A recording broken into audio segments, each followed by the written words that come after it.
अस्सलाम वालेकुम प्यारे बच्चों, EVS 1 का सबक नंबर 3 पानी का ज़ख़ीरा, इसका पहला हिस्सा मैंने समझा दिया था। आधा सबक हो गया था। अब मैं बाकी का आधा सबक आपको समझाने की पूरी कोशिश करूंगा। तो चलिए शुरू करते हैं आज का ये सबक। पिछले सबक में पिछले हिस्से में हमने देखा था कि पानी के ज़ख़ीरे के लिए कुएं का इस्तेमाल होता है पुराने ज़माने में, और फिर उसके बाद अलावा जो है नदी के पानी को रोकने के लिए पुश्ते बनाए जाते हैं, बंद बनाए जाते हैं, और किलों के ऊपर जो है वो नशे भी बनाकर उसमें भी पानी जमा किया जाता था और पत्थर को काट के हौज बनाया जाता था। इसी तरह से पुराने ज़माने में लोग हौज बनाकर उसमें पानी को स्टोर किया करते थे, और नशेबी इलाके में जहाँ नदी नहीं होती थी तो वहाँ नशेबी इलाके की तरह से बनाकर चारों तरफ से दीवार बनाकर तालाब बनाए जाते थे। तब आगे हम देखेंगे सबक का ये बाकी का हिस्सा, क्या करेंगे भला। नाज़नीन और सोहेल के घर में नल से पानी आता है, जिसकी वजह से अब पुराने ज़माने से इस्तेमाल होने वाले छोटे कुएं का पानी इस्तेमाल नहीं हो रहा है। इस वजह से दादी बहुत नाराज हो गई है। नाज़नीन और सोहेल छोटे कुएं का पानी किस तरह इस्तेमाल कर सकते हैं, आप ही बताइए कि वो क्या करें। तो भी आपको इसका जवाब सोचना है कि अगर कुआं मौजूद है और उसके अंदर पानी भी मौजूद है, लेकिन घर में नल में पानी आ रहा है इसलिए कुएं का पानी इस्तेमाल नहीं हो रहा है, तो आप उस कुएं के साथ क्या करेंगे। तो ये आपको ही जवाब सोचना है और आपको ही बताना है। हम बढ़ेंगे आगे। जदीद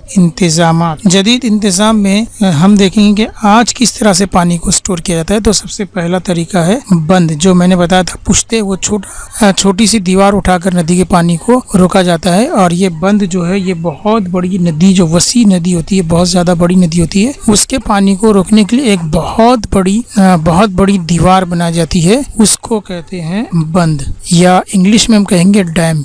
यहाँ महाराष्ट्र में सबसे बड़ा कोयना डैम है। उसके अलावा अगर बहुत सारे रियासतों में अलग अलग बहुत मशहूर और बड़े डैम जो है मौजूद है, बंद है। ये देखो यहाँ पर अगर आप देखेंगे गौर से तो यहाँ पर ये डैम है और यहाँ पर ये पानी जो है ये बह कर आ रहा है। ये बहुत बड़ी नदी है, ये कोयना डैम की तस्वीर है। ये यहाँ से पानी आ रहा है, यहाँ पर इसको डैम की दीवार बनाकर यहाँ रोका गया, और ये पानी को सोचिए कि इतना सारा पानी जो ये बहकर नदी से फिर ये नदी का पानी बहकर समंदर में मिल जाता, ये पूरा का पूरा पानी जो है खारा हो जाता। तो उसको डैम बनाकर इस पानी को रोकने से साल भर जो है पानी हमको मिलता रहता है। तो इस तरह से ये जदीद तरीका है जिसमें पानी को हम साल भर इस्तेमाल कर सकते। पानी का ज़ख़ीरा करने के लिए नए तरीकों में सबसे अहम तरीका बंद है। इसकी वजह से बहुत ज्यादा पानी ज़ख़ीरा किया जाता है। ज्यादा पानी मिलने से ज्यादा फसल हासिल होने लगी है, शहर वसी होने लगे हैं, कारखाने बनने लगे और बिजली की पैदावार मुमकिन हो सकी है। महाराष्ट्र में जायकोवाड़ी, कोयना, उजनी, यलदरी जैसे कई बड़े बंद है। तो एक तो पहला फायदा तो ये हो गया कि ये पानी जो वेस्ट होने वाला था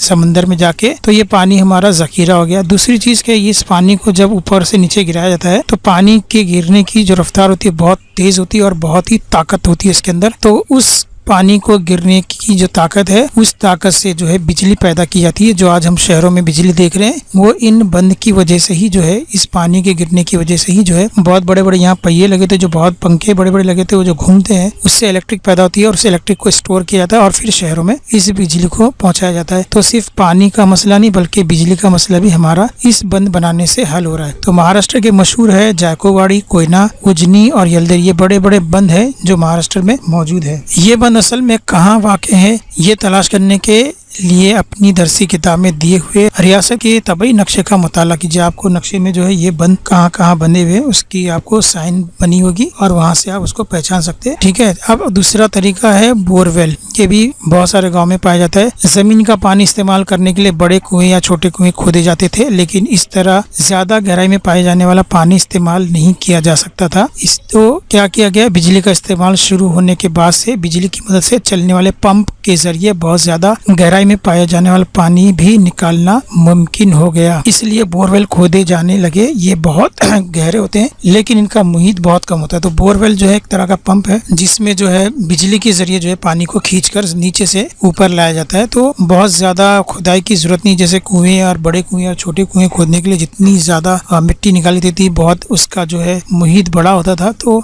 उतना बड़े पैमाने पर इसको खोदा नहीं जाता है, बल्कि थोड़े से इसमें भी जो है इसमें काम चल जाता है और पानी जो निकलना मुमकिन हो जाता है। चलिए आगे देखते हैं। आइए दिमाग पर जोर दें। अब आपको दिमाग पे थोड़ा जोर देना है। आप जहाँ रहते हैं क्या वहाँ पानी जखीरा करने का कोई पुराना तरीक़ाकार है? इसकी मालूमात हासिल कीजिए, गौर कीजिए कि अब ये पानी किस तरह इस्तेमाल में लाया जा सकता है। तो आपको ये दिमाग पे जोर दे के बताना है कि पानी जमा करने का अगर आपके करीब में, शहर में, गाँव में, देहात में, जहाँ भी आप रहते हैं वहाँ अगर कोई पुराना तरीका है तो आप उसकी मालूमात जमा कीजिए और देखिए कि उसको अगर वहाँ पानी अभी भी मिल रहा है तो उसको कैसे इस्तेमाल कर सकते हैं, उसके बारे में भी आप सोचिए। अब हम आगे देखते हैं। यहाँ पर सबील या इसको हम कहेंगे आबदार खाना, ये जो आपको दिख रहा है, ये सबील है। ये अभी भी जो है मुहर्रम के महीने में बहुत सारे लोग सबील बनाते हैं, तो इसको प्याऊ भी कहते हैं और बहुत जगह पर जो है ये बना कर रखे आते हैं रास्ते में। तो रास्ता चलने वाले को अगर कभी पानी की प्यास लगी तो यहाँ से पानी पी सकते हैं। यहाँ पे गिलास रखा रहता है हमेशा और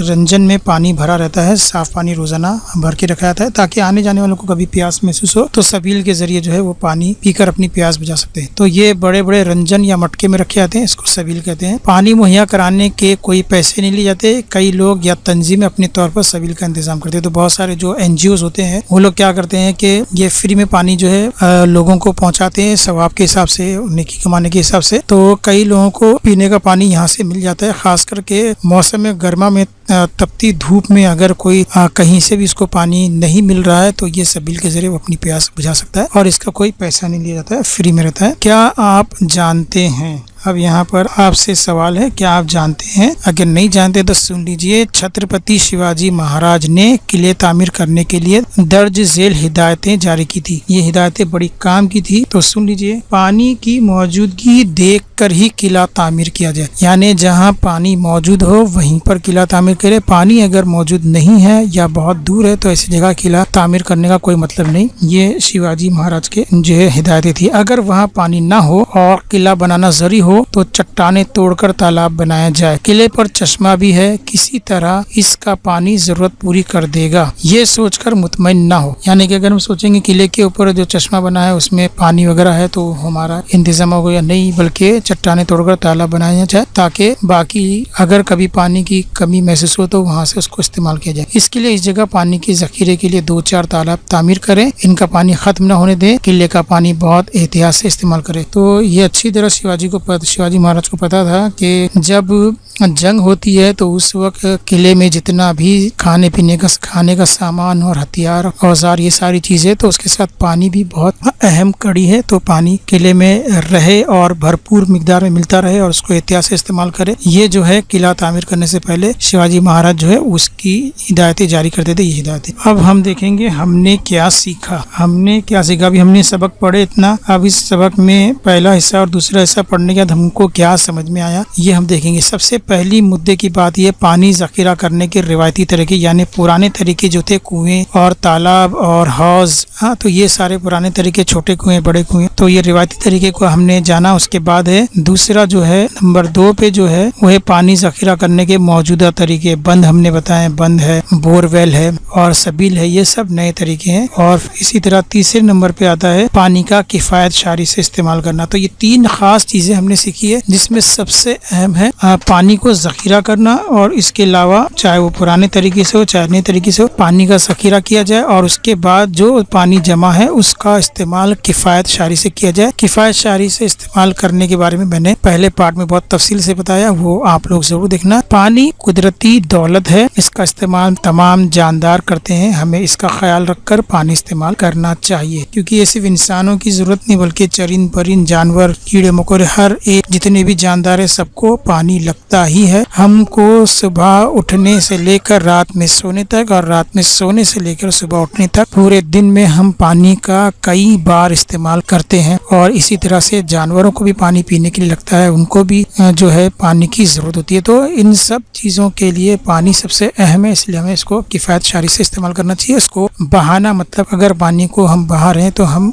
एक गुनाह कर रहे हैं, तो उससे हमें बचना चाहिए। तो आज ये सबक खत्म होता है, मिलते हैं अगले सबक में। पीने का पानी, इसके ताल्लुक से हम अगले सबक में देखेंगे, तो उस वीडियो में आप देख लेना। चलिए, अल्लाह हाफिज।